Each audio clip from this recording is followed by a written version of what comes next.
on June 10th, 1990. Mrs. Kahane, could you tell me about your life in Europe, where you were born and where your family is from, and something about your experiences before the war?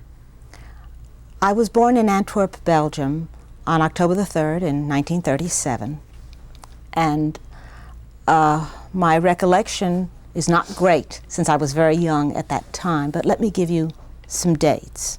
The Germans invaded Poland in 1939, and just around that time, since a great many of my family members had come from Poland, everybody started to get very worried, and my mother immediately wanted to leave Antwerp, where our family was living, and get as close to the French border as possible.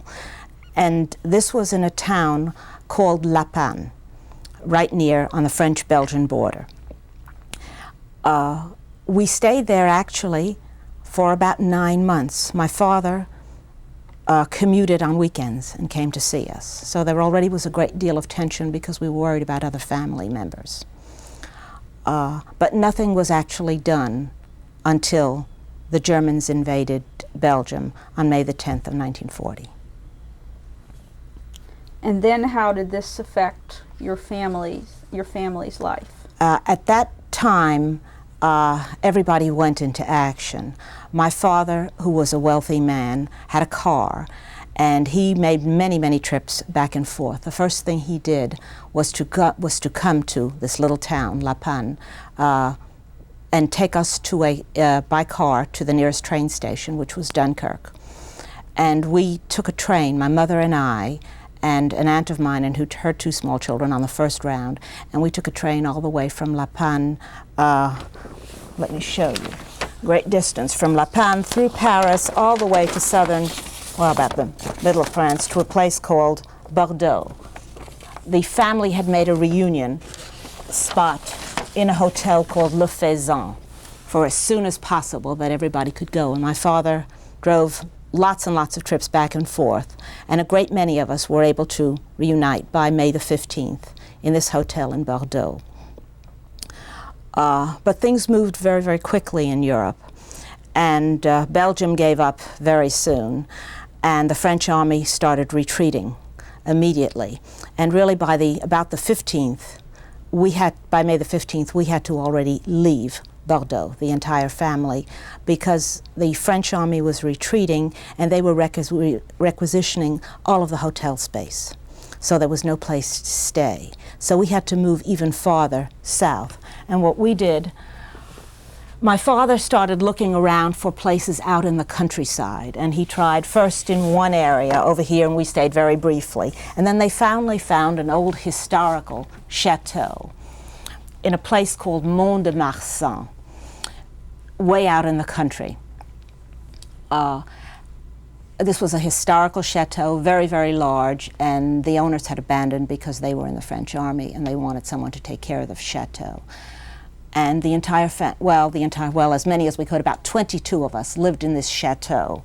And actually we stayed in this chateau from June through August of 1940. It was apparently very primitive. I myself do not remember this at all. We made our own butter, our own cheese. The peasants were still willing to sell us some food. By this time, one could no longer drive. There was no gasoline, so my father gave up his car. And my parents got bicycles, and they went back and forth trying to see how close the Germans were coming. And the Germans actually stopped advancing only 5 kilometers from this chateau. Were all the people in this chateau members of your family? Yes, or very close relations, really. Yes, there were 22 of us there. And we stayed there really a considerable amount of time.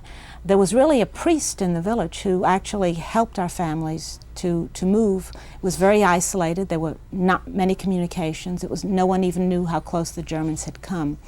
And this priest came to our family one day and told us that we were really no longer safe there, that we had better leave. And so we did. but we heard soon afterwards that the priest had been caught by the Germans and executed. So our family went from there and started going in this direction. There was a question of where to go. By this time, the Belgian army was completely disbanding, and we decided to go to Montpellier because an aunt of mine who was in the chateau had a husband who she felt that she could find in Montpellier because he was part of the Belgian army. And so we went there.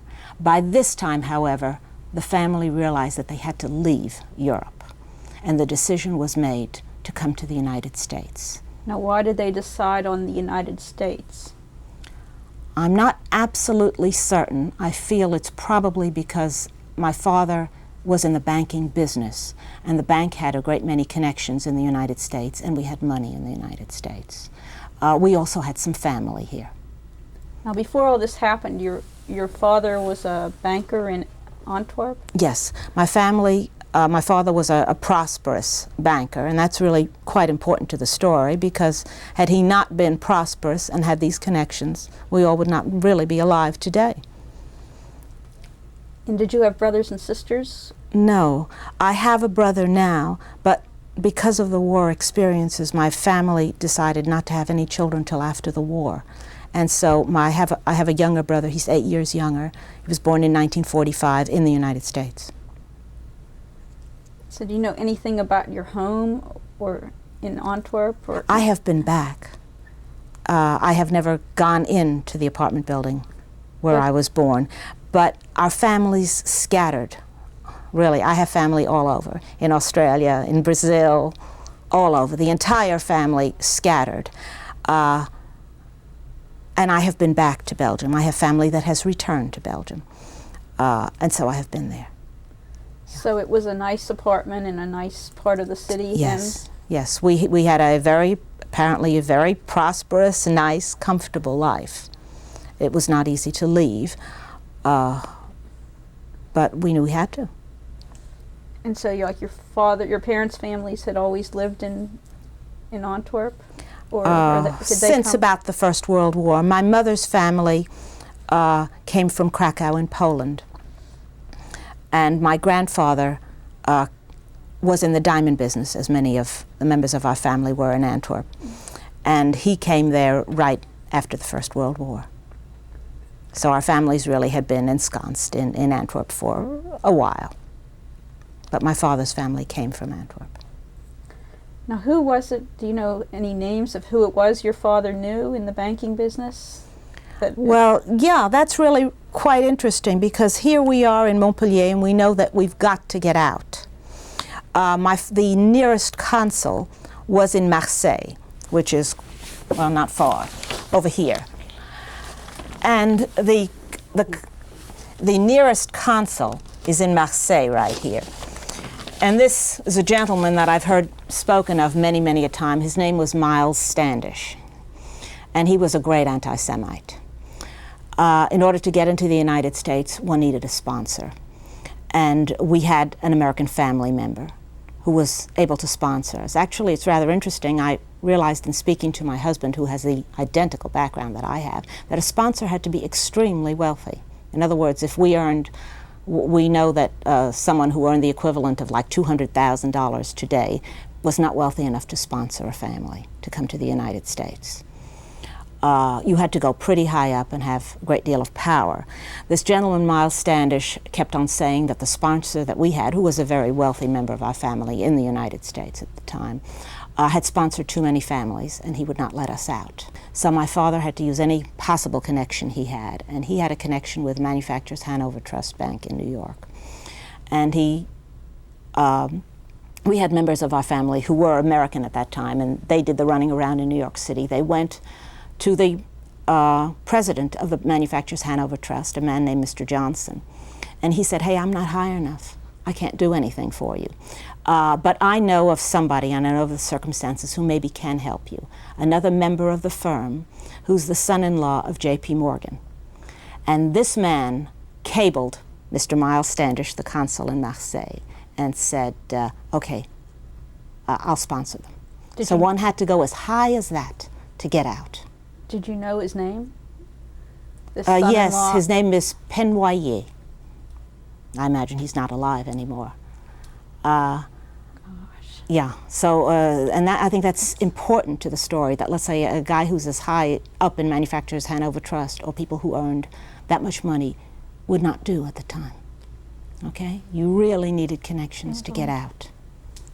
Anyway, at this point, the decision to split the family up and get out as fast as possible had to be made. My father felt that he could not leave France because even though he was not in the army, he was of military age. So it was decided that my mother and I and an aunt of mine and her 2 small children get out as soon as possible and go through Spain and go to Portugal. The people who were under the Polish quota would go to Nice in southern France because apparently there was a consul there who was friendlier and less anti-Semitic. And they were able, after a while, to get a boat to go to Cuba, which is where they spent the war years. We had a difficult time, but we were able to go through Spain, get the visas to go through Spain to get into Lisbon. Now, how did you get to Spain? Do you know anything? We took a train from, it was complicated because money, it was always a question of money. We were able to leave if we had a transit visa, which we were able to get with great difficulty. None of this apparently was easy at all, but we could leave with no money, or very little money, because I guess it was already occupied territory and you couldn't move money around. And my father again tried, he had diplomatic connections and tried through to put money and wire it for us to go to Portugal in a diplomatic pouch through the French government, and this was not allowed anymore. They said they couldn't do it. So he had to go as far as going to the Dutch consulate, and he managed to get some money in Portugal. But this consulate who helped my father was also killed because he helped other people. Another person that helped us is an aunt of mine, had met in previous years. She had made a friend, a non-Jewish lady who lived in Madrid. She had met her at one of these health cures that people were going to in Europe, and she gave us money so that we could go to Lisbon. We were able to, I guess the train stopped or something in Madrid, they gave us money, loaned it to us, and we were able to get to Lisbon. And we stayed there, till we left for the United States. My father, with great difficulty, joined us 3 months later. Now, how long were you in Lisbon then? We were in Lisbon, let me check my dates again. We were in Lisbon really from about, we left Marseille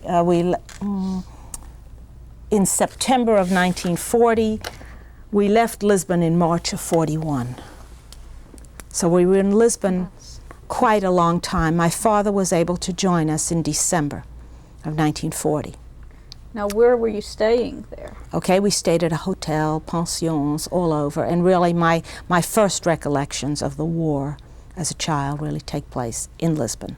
So what was your life like? Well, I remember, living in hotels, moving around. I remember we still lived fairly well because we had been able to get some money, so we never really suffered ourselves. One of my first recollections is we were in this fancy hotel and my mother took a seat for a meal near a window. And I proceeded to eat, and I was a very young child at the time. And hundreds of children piled near the window, starving children, and watched me eat every mouthful of food, and I no longer could eat. And that vision is with me today. This vision of ragged street urchins in Lisbon. I also remember going to the consulate because even though after J.P. Morgan, the son-in-law, intervened and we were able to get permission to come to the United States, the visa was not granted, and so that we went constantly to the consulate. And these memories are with me a little bit. Just this is how we spent our lives, really, how I remember my life even in the United States, of going to consuls and trying to help the other members of our family get to the United States. These things I do remember. Were the consulates crowded? Was it? Yeah, I just remember we spent our days going, I mean, I was a child, it was just my mother and I, and we went back and forth, and for most of the time, I mean, my father wasn't, you know, even with us for a great deal of the time. It was just, you know, waiting on lines, endlessly, bureaucracy, that kind of thing. It was interesting, really. You know, my memories are very, very fragmented, really, since I was quite a young child. Last year, I was in New York City at the funeral of my father-in-law, and someone came up to me and said, "I remember you.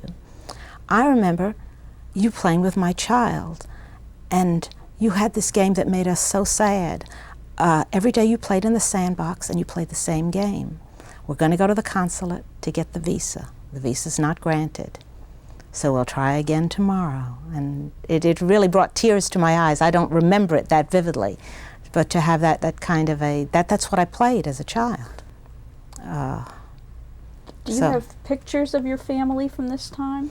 I have passport pictures and pictures in Lisbon. I don't know whether you can see them here. There are very, very few pictures left. These apparently are our passport pictures and pictures in Lisbon and when we were waiting to get the boat to go to the United States. So that's you and your mother on top? Mm-hmm. Me and my mother on top, my mother and father and I on the bottom, and same thing here.